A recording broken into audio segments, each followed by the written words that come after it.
It's always been told how important it is that the right example comes from sport. So this question of degree is never an easy one to resolve, is it? No, Mikey is spot on. Everyone deserves a second chance in life, and there are degrees of a young lad being dragged in naively and someone that's done it for years. There's the difference there. That's the normal life we all live in when we make errors.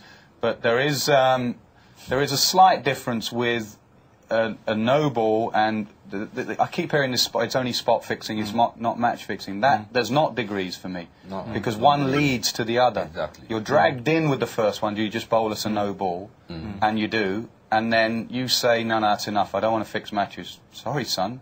You're in. This is the. You're in now. We tell you to lose a match for us down the line. Yeah, this is the analogy of soft drugs, hard drugs. You're in. So they're all drugs. You've got to treat the guy who bowls a no ball the same as the guy that has thrown a game, because it's a continuous line that gets you there eventually. So there's no difference there. Been listening to Salman Butt. Tim, what's been said? David, firstly straight away, it was quite a surprise to see Salman Butt come into the press conference. We were told before play that Pakistan wouldn't be making any comment at all in light of the allegations published in the News of the World this morning. But he walked in along with Yawar Saeed, the Pakistan team manager, and they faced up to the media some pretty tough questions straight away. Were Pakistan giving their all during this series? And Salman Butt said, absolutely, I have no doubts that my players were giving their all. Put on the spot whether he denied the allegations that he's very much been the centre of.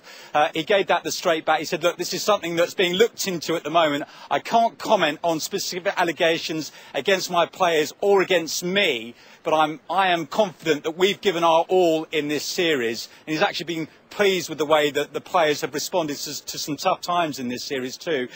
Mr. Yawar Saeed, he was the guy who mainly spoke. I mean, a lot of the questions that were directed straight at Salman Butt, actually, Mr. Saeed kind of took over then. He said, look, if you are going to ask questions about the allegations that have been made, this is my territory. And all I will say is that these are ongoing. We will be cooperating with the anti-corruption unit and with Scotland Yard as well. And any questions you have about that, all I'll say is that we will cooperate, and there's not a lot I can say. Just to say that these are still allegations.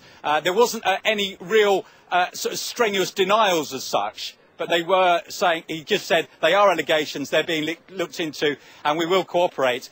And what he did say as well is that he's confident that the one-day series will go ahead. He said despite this cloud hanging over the Pakistan cricket team, over the World Game, he wants to see the one-day series go ahead and is confident that that will happen. He said from here, obviously they've got an extra day here in London, but they will move down to the West Country, base themselves down there as far as he's concerned, and prepare for those two 2020 games in Cardiff. So far as he's concerned, it may not be the right term to use at the moment, but it's business as usual, preparing for a one-day series. At the moment, he still sees that going ahead. All right, Tim, many thanks for that. We'll try and actually get the right paper, or the wrong paper, depends how you look at it, this morning. Let's just show you what the whole thing is about. The paper, the nub of the story in the paper, in the News of the World this morning, was that there were 3 no balls bowled on the first and second days' play here by Pakistan, which coincided exactly with the prediction from the 35-year-old man who's been arrested by Scotland Yard.